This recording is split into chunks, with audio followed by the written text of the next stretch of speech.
வணக்கம் மக்களே, welcome back to நேற்று இன்று நாளை. நம்ம சேனலுக்கு ஃபர்ஸ்ட் டைமாக வரீங்கன்னா மறக்காமல் சப்ஸ்கிரைப் பண்ணுங்கள். டக்குன்னு ஒரு புலாவ் பண்ணணும் இல்லை ஒரு மீல் பண்ணணும்னு நினச்சிங்கன்னா இந்த சன்னா புலாவை கண்டிப்பாக உங்கள் வீட்டில் ட்ரை பண்ணி பாருங்கள். பண்ணுறது ரொம்ப சிம்பிள், ரொம்ப ஈஸி. ஒரு ஒன் பாட் டிஷ் தான் இது. எங்கேயாவது வெளியில் போயிட்டு வந்தாலோ இல்லை டக்குன்னு டைம் இல்லை சீக்கிரமாக ஒரு மீல் பண்ணணும்னு நீங்கள் நினச்சாலோ இந்த புலாவை நீங்கள் ட்ரை பண்ணி பார்க்கலாம். ஏன்னா இதில் காய் திருத்துற வேலை எதுவும் கிடையாது. ஜஸ்ட் வெங்காயம் தக்காளி கட் பண்ணால் போதும். ஆனால் நீங்கள் சிக்பீஸை முன்னாடி நாள் நைட்டே ஊற போட்டு வச்சுருக்கணும். இல்லைனா என்றைக்கா டைம் இருக்கிறப்போ ஊற போட்டு டீப் ஃப்ரீஸ் பண்ணி ரெடியாக வச்சுக்கோங்க. இந்த டேஸ்டியான புலாவ் பண்ணுறதுக்கு ஒரு ப்ரெஷர் குக்கரில் 2-3 டேபிள் ஸ்பூன் எண்ணெய் சேர்த்துக்கோங்க. கூடவே 1 டேபிள் ஸ்பூன் நெய் சேர்த்துக்கலாம். எண்ணெய் சூடானதுக்கப்புறமா முழு கரம் மசாலா பொருட்கள்லாம் சேர்த்துக்க போகிறோம். அதாவது ஒரு பிரிஞ்சி இலை, ஒரு 4-5 லவங்கம், ஒரு 2-3 துண்டு பட்டை, அதுக்கப்புறமா ஒரு 4 ஏலக்காய், ஒரே ஒரு ஸ்டார் அனீஸ் சேர்த்துக்கிறேன். இந்த மசாலா பொருள்லாம் நல்லா இந்த எண்ணெயிலையும் நெய்லையும் பொரிஞ்சு வாசனை வர ஆரம்பிக்கணும். அது வரைக்கும் நம்ம வறுத்துக்கலாம். கமகமன் மசாலா வாசனை வர ஆரம்பித்ததுக்கப்புறமா 2 வெங்காயத்தை நீட்ட வாக்கில் திருத்தி சேர்த்துக்கோங்க. நீங்கள் எவ்வளோ தின்னாக ஸ்லைஸ் பண்ணுறீங்களோ அவ்வளோ குவிக்காக உங்களுக்கு ஆனியன்ஸ் வந்து குக் ஆகிடும். ஆனியன்ஸ் குக் ஆகிற வரைக்கும் இதே மாதிரியே நம்ம சாட்டே பண்ணிக்கலாம். வெங்காயம் குக் ஆகிட்டே இருக்கும் போது நான் ஒரு 1/2 டேபிள் ஸ்பூன் அளவுக்கு ஜீரகம் சேர்த்துக்கிறேன். ஜீரகத்தை நீங்கள் இந்த சூடான எண்ணெயில் சேர்த்திங்கன்னா கருக வாய்ப்பு இருக்குது. இந்த மாதிரி வெங்காயம் சேர்த்ததுக்கப்புறம் சேர்க்கும் போது உங்களுக்கு பக்குவமாக பதமாக ஜீரகம் வறுபடும். வெங்காயம் குக் ஆனதுக்கப்புறமா 1 டேபிள் ஸ்பூன் அளவுக்கு இஞ்சி பூண்டு விழுது சேர்த்துக்கலாம். இஞ்சி பூண்டு விழுதோட பச்சை வாசனை போகிற வரைக்கும் வதக்கிக்கோங்க. இஞ்சி பூண்டு விழுது வீட்டிலே அரைச்சா இன்னும் நல்லாயிருக்கும். நான் எப்போவுமே 2 பங்கு பூண்டுக்கு 1 பங்கு இஞ்சி சேர்த்து தான் அரைப்பேன். வதக்கிட்டே இருங்க, இல்லைனா இஞ்சி பூண்டு விழுது அடிப்பிடிச்சிரும். அடுத்ததாக காரத்துக்கு 1 பச்சை மிளகாய் சேர்த்துக்கலாம். பச்சை மிளகாய் சேர்த்ததுக்கப்புறமா நான் தக்காளி சேர்த்துக்கிறேன். ஒரு 3 தக்காளியை பொடிப்பொடியாக நறுக்கிட்டு சேர்த்துக்கலாம். தக்காளி நல்லா சாஃப்டாகி உரு தெரியாமல் குழையிற வரைக்கும் நம்ம வதக்கிக்கணும். தக்காளி சீக்கிரம் வதங்கிறதுக்கு தேவையான அளவுக்கு உப்பு சேர்த்துக்கோங்க. உப்பு சேர்க்கும் போது தக்காளி சீக்கிரமே வெந்துடும். இந்த புலாவுக்கு பார்த்தீங்கன்னா நீங்கள் பாஸ்மதி ரைஸை முன்னாடியே ஊற வச்சுடுங்க. அதே மாதிரி கொண்டைக்கடலையுமே நீங்கள் முன்னாடி நாள் நைட்டே ஊற வச்சுடுங்க. இல்லை பகலில் ஊற வைக்கிறீங்கன்னா ஒரு 6 to 8 hours ஆச்சு நல்லா ஊறணும். டைம் இருக்கிறப்போ நீங்கள் கொண்டைக்கடலையை ஊற வச்சுட்டு ஒரு அரை வேக்காடு வேக வச்சுட்டு நீங்கள் ஃப்ரீசரில் வச்சுட்டிங்கன்னா உங்களுக்கு ஒரு 15 நாளைக்கு அது நல்லாயிருக்கும். குக் பண்ணுறதுக்கு பார்த்தீங்கன்னா ஒரு 1/2 hour இருந்தால் போதும். ப்ரெப் டைம் பார்த்தீங்கன்னா ஒரு 5 to 10 minutes தான் ஆகும். ஸோ ஒரு 1/2 hour to 45 minutesக்குள்ளே உங்களுக்கு மீல் ரெடி ஆகிடும்.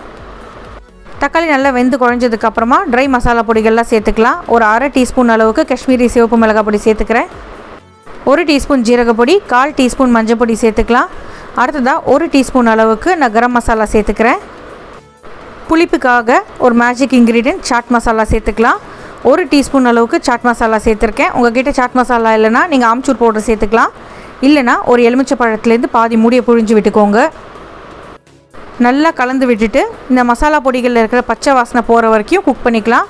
ஒரு 2 நிமிஷம் தான் எடுக்கும், அதுக்குள்ளே அதோட பச்சை வாசனை போயிடும்.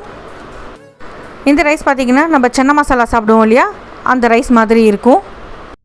அடுத்ததாக நம்ம ஊற வச்சு ரெடியாக வச்சுருக்கிற கொண்டைக்கடலை சேர்த்துக்கலாம். தண்ணியை வடிச்சிட்டு கொண்டைக்கடலையை மட்டும் சேர்த்துக்கோங்க. நான் இன்றைக்கி 2 கப் ஊற வச்ச கொண்டைக்கடலை சேர்த்துருக்கேன். கொண்டைக்கடலையை சேர்த்ததுக்கப்புறமா இந்த மசாலாவோடு நல்லா கலந்து விட்டுருங்க. கொண்டைக்கடலை வேகிறதுக்கு ஒரு 3-4 நிமிஷம் நம்ம தண்ணி சேர்த்துட்டு அப்படியே விட்டுடலாம். இப்போ இந்த புலாவுக்கு தேவையான அளவுக்கு தண்ணி சேர்த்துக்கலாம். 1 கப் பாஸ்மதி அரிசிக்கு 1.5 கப் தண்ணிங்கிறது தான் கரெக்ட் மெஷர்மெண்ட். கொண்டைக்கடலைக்காக நான் ஒரு எக்ஸ்ட்ரா 1/4 கப் தண்ணி சேர்த்துக்கிறேன். இப்போ இந்த தண்ணியோட இந்த கொண்டைக்கடலை ஒரு 3-4 நிமிஷம் நல்லா கொதிக்கிட்டோம். கொண்டைக்கடலைக்கு பார்த்தீங்கன்னா ஒரு 1/4 பங்கு நம்மளுக்கு அதிலேயே வெந்துடும். இந்த ஸ்டேஜில் உப்பு கரெக்டாக இருக்கான்னு செக் பண்ணிக்கோங்க. உப்பு தேவைப்பட்டால் அதையுமே இப்போவே சேர்த்துக்கலாம். தண்ணி நல்லா தளன்னு கொதி வந்ததுக்கப்புறமா நம்ம அரிசி சேர்த்துக்கலாம். நான் பாஸ்மதி அரிசியை ஏற்கனவே ஒரு 15 நிமிஷத்துக்கு நல்லா களைஞ்சிட்டு ஊற வச்சுருக்கேன். இன்றைக்கி நான் 1.5 கப் பாஸ்மதி அரிசி சேர்த்துக்கிறேன்.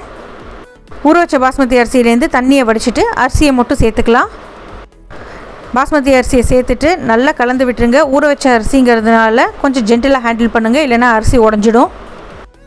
நல்லா கலந்து விட்டுட்டு மேலே அப்படியே கொத்தமல்லி இலைகளை தூவி விட்டுட்டு மூடி போட்டுட்டு ப்ரெஷர் குக் பண்ணிக்கலாம். ஒரு 3 விசில் விட்டிங்கன்னா உங்களுக்கு இந்த புலாவ் ரெடி ஆகிடும். இல்லை உங்களுக்கு விசில் விட வேணாம் அடிப்பிடிச்சிடும் நீங்கள் பயந்தீங்கன்னா ஸ்லோ ஃப்ளேமில் வச்சுட்டு ஒரு 15-20 நிமிஷத்துக்கு வேக விட்டுருங்க.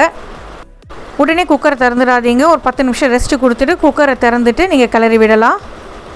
வெள்ளை கொண்டைக்கடலை பார்த்தீங்கன்னா உங்களுக்கு சீக்கிரமே வெந்துடும். நம்ம ஏற்கனவே ஊற வச்சுருக்கிறதுனால இந்த 3 விசிலே நம்மளுக்கு போதும். ப்ரெஷர் ரிலீஸ் ஆனதுக்கப்புறமா குக்கரை திறந்துட்டு கிளறி விட்டுட்டு சர்வ் பண்ணுறதுக்கு முன்னாடி 1 டீஸ்பூன் நெய் சேர்த்துட்டு சர்வ் பண்ணுங்கள். நல்லா வாசனையாக இருக்கும். இந்த புலாவுக்கு தொட்டுக்கிறதுக்கு வேறு எதுவும் பெருசாக வேண்டாம். தயிர் இல்லைனா ஒரு ரைத்தா இருந்தால் போதும். நீங்கள் எந்த ரைத்தா கூட வேணாலும் சர்வ் பண்ணலாம். நம்ம இந்த மசாலாலேயே கொண்டக்கடலையும் போட்டு வேக வச்சதுனால கொண்டக்கடலைக்குள்ளே கூட நல்ல மசாலாலாம் இறங்கி இருக்கும்.